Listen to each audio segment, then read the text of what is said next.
Break के बाद स्वागत है आपका। एमएलए हो तो ऐसा में अब वक्त है 11 मापदंडों के आधार पर नामांकित उम्मीदवारों का परखने का।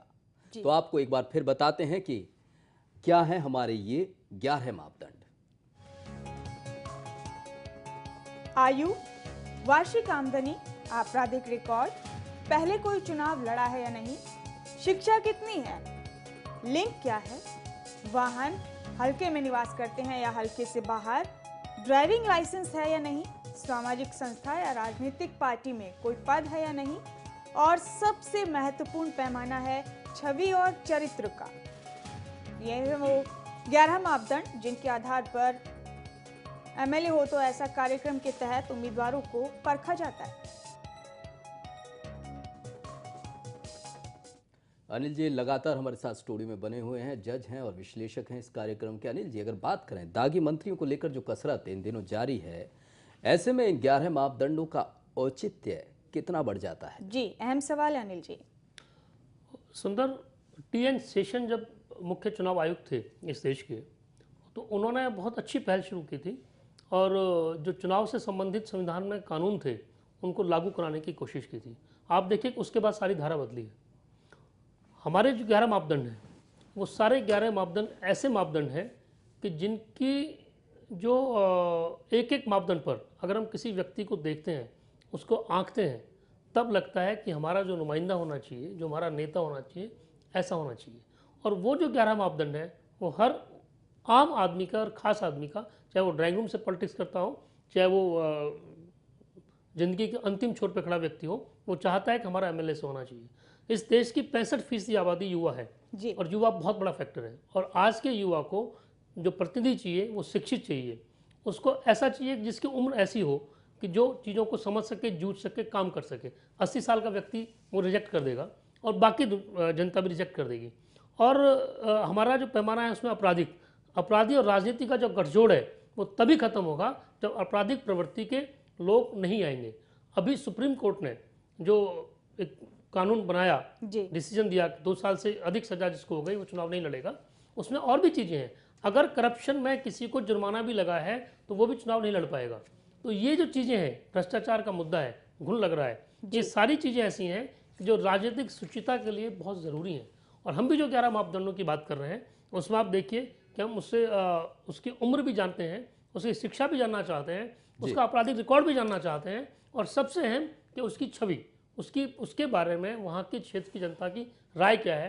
वो करप्ट तो नहीं है, वो दबंगई तो नहीं करता है, उसका अपराधियों के साथ गठजोड़ तो नहीं है, उसका जो बाहुबली है उनके साथ कोई तालमेल तो नहीं है। वो सब चीज़ें किसी व्यक्ति की छवि बनाती हैं। एक बात और आप देखिए कि चाहे पार्टी कोई भी हो, 2002 में जब सुप्रीम कोर्ट ने ये रूल दिया कि कैंडिडेट को अपना आपराधिक रिकॉर्ड भरना ज़रूरी होगा, एफिडेविट देना ज़रूरी होगा, तो वाजपेयी जी की सरकार थी, बीजेपी की सरकार, उसने कोशिश की कि इसको ख़त्म करें, लेकिन वो बात नहीं बनी। उन्होंने राष्ट्रपति कलाम को अध्यादेश भेजा, उन्होंने वापस कर दिया, दोबारा भेजा, राष्ट्रपति की मजबूरी थी, मंजूरी दे दी, लेकिन जब सुप्रीम कोर्ट में आया तो फिर रिजेक्ट हो गया। और यही हाल अब है। अब जब ये अध्यादेश आने लगा तो सारी पार्टी से जो मीटिंग हुई, सब ने कह दिया अध्यादेश लेके आओ। हर आदमी चाहता है दागी नेताओं को बचाना, लेकिन अभी सारा ड्रामा हुआ। राहुल गांधी ने चाहे पीएम की प्रतिष्ठा को दाव पर लगाया, लेकिन अब ये स्थिति बनी कि जो जनता का प्रेशर है, जो सोसाइटी का प्रेशर है, वो उनके ऊपर है और दागी नेताओं से शायद बचाव हो जाए। हम भी वही कोशिश कर रहे हैं। हम इन 11 मापदंडों के आधार पे, जूरी राउंड के आधार पे, हम जिसको चुनने की कोशिश कर रहे हैं, हम जनता को जो देने की कोशिश कर रहे हैं, वो कोशिश कर रहे हैं कि आपका प्रतिनिधि, आपका एमएलए इस ढंग का होना चाहिए, जो पढ़ा लिखा हो, आयु ऐसी हो, चरित्रवान हो, छवि अच्छी हो, उसकी वार्षिक आमदनी भी ठीक ठाक हो, अगर और उसका जो आपराधिक रिकॉर्ड कोई ना हो, और अगर पहले चुनाव लड़ चुका है या किसी सामाजिक संस्था में या किसी राजनीतिक दल में उसका पद है तो उसको अनुभव भी होगा। उन सारे मापदंडों पर हम चुनते हैं। तो हमें लगता है कि इस ढंग से जो व्यक्ति सामने आएंगे, चाहे टॉप 16 में आओ, फिर टॉप 6 में आओ, टॉप 1 में जो आएगा, वो ऐसा व्यक्ति आएगा जो सच में उसको हम कह सकें कि हाँ एमएलए हो तो ऐसा। जी बिल्कुल अनिल जी, सही कहा आपने। कुल मिलाकर जो एक हल निकलता है, एक निचोड़ निकलता है, वो ये कि जो एमएलए हो तो ऐसा के लिए 11 पैमाने हमने तय किए हैं, वो आखिरकार एक बेहतरीन उम्मीदवार चुनने में मील का पत्थर साबित होने वाले हैं। बहरहाल अब आपको बताते हैं उन तमाम लोगों के बारे में जिन्होंने एमएलए हो तो ऐसा के लिए अटेली से अपने नामांकन दाखिल किए।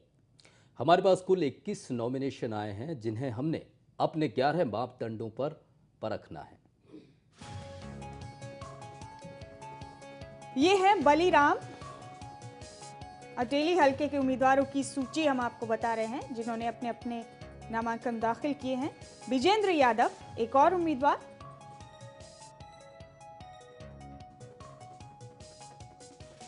दीपक चौधरी,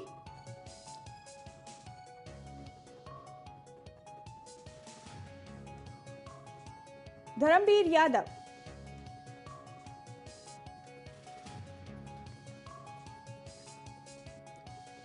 डॉक्टर सतपाल खेरवाल,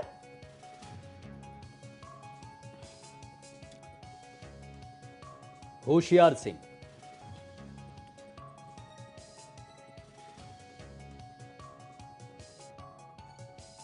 कंवर सिंह कलवाड़ी। 21 उम्मीदवारों ने नॉमिनेशन किया है एमएलए हो तो ऐसा कार्यक्रम के लिए। उन्हीं में एक महिला उम्मीदवार भी हैं, मधु कटकई।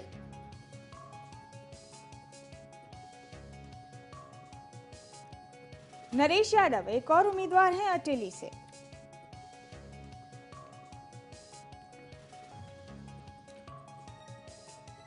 ओम प्रकाश आर्य। इनके अलावा राधे श्याम गोमला,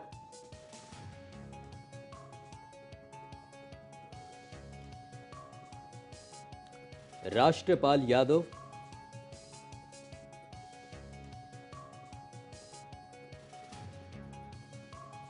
संतोष यादव,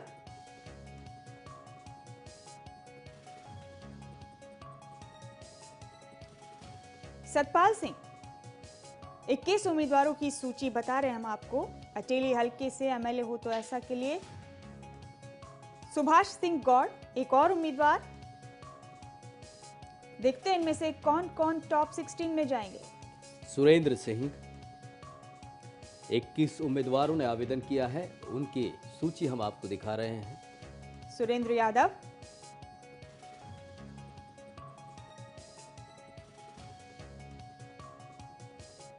ठाकुर अतरलाल,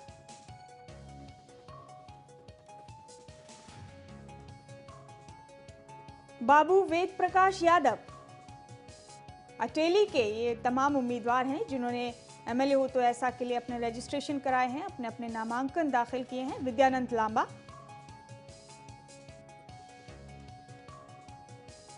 विनय यादव,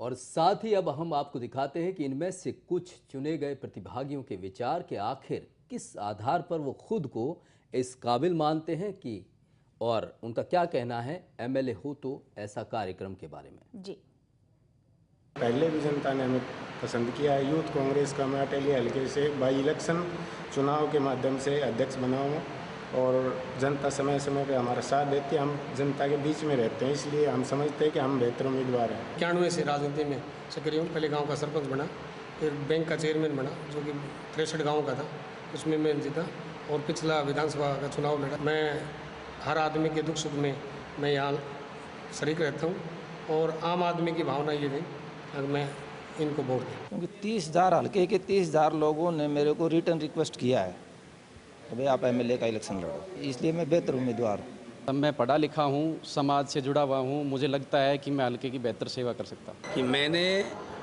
ओरिजिनल राजनीति की है, स्टूडेंट लाइफ से लेकर आज तक। जब मैं स्टूडेंट था, मैं स्टूडेंट राजनीति में रहा, छात्रों के हितों के लिए मैंने लड़ाई लड़ी, कई बार जेलें काटी, कॉलेज का प्रेसिडेंट रहा, यूनिवर्सिटी का प्रेसिडेंट रहा।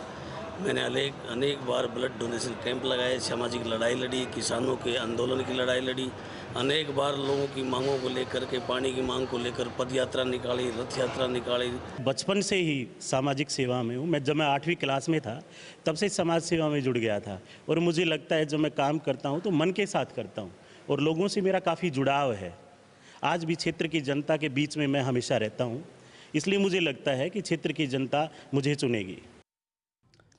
तो ये है अटेली हलके के कुछ रैंडमली चुने गए उम्मीदवार जिनकी बातें आपने सुनी। आपने कुछ उम्मीदवारों के विचार जाने और ये भी देखा कि अटेली हलके से कौन कौन से 21 उम्मीदवार हैं जिन्होंने एमएलए हो तो ऐसा के लिए अपने नामांकन दाखिल किए।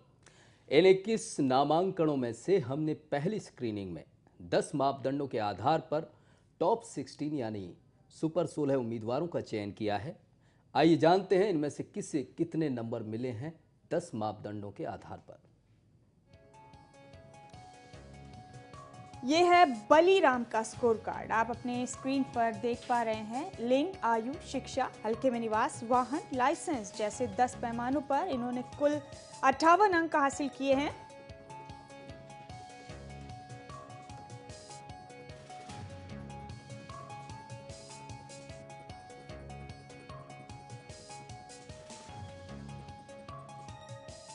आप देख सकते हैं 58 अंकों के साथ विजेंद्र यादव जी दूसरे उम्मीदवार हैं। 10 मापदंडों में कितने अंक हासिल किए हैं आपके टीवी स्क्रीन पर आप देख सकते हैं। उन्होंने कुल 59 अंक हासिल किए हैं। हम बता दें कि छवि और चरित्र के अंक हम लाइव लिफाफे खोलने के बाद बताएंगे। 20 अंक तय किए गए हैं छवि और चरित्र के लिए।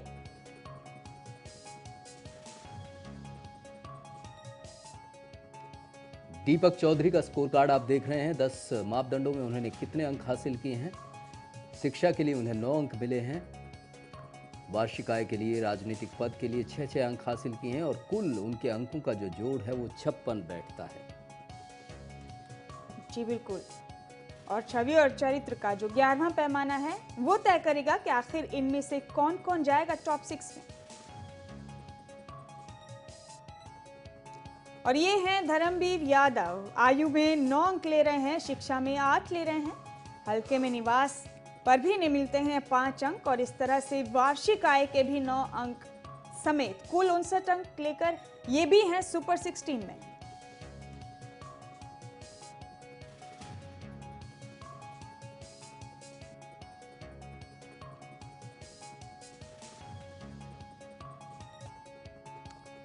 डॉक्टर सतपाल खेलवाल, आयु में 9, शिक्षा में 7, हल्के में निवास के लिए 5 अंक, वाहन के लिए 7, लाइसेंस के लिए 5 और कुल 10 मापदंडों में उनके अंकों का जोड़ बैठता है 56 अंक। जी और 56 अंक लेकर डॉक्टर सतपाल खेरवाल भी पहुंचे हैं सुपर 16 में अटेली हल्के से।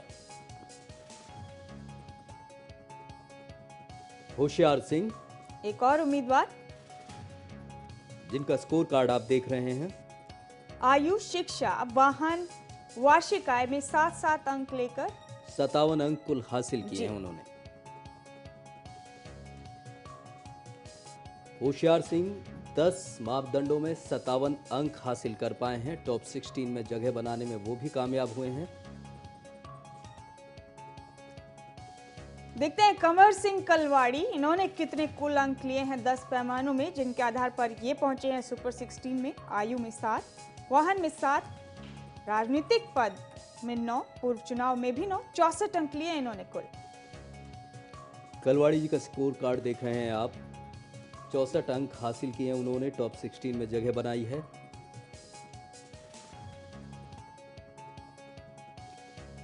और ये है नरेश यादव। नरेश यादव का स्कोर कार्ड इस वक्त आपके टीवी स्क्रीन पर है। 10 पैमानों के आधार पर देखते हैं कुल अंक कितने लिए इन्होंने। 67 अंक लेकर नरेश यादव भी हैं सुपर 16 में अटेली हल्के से।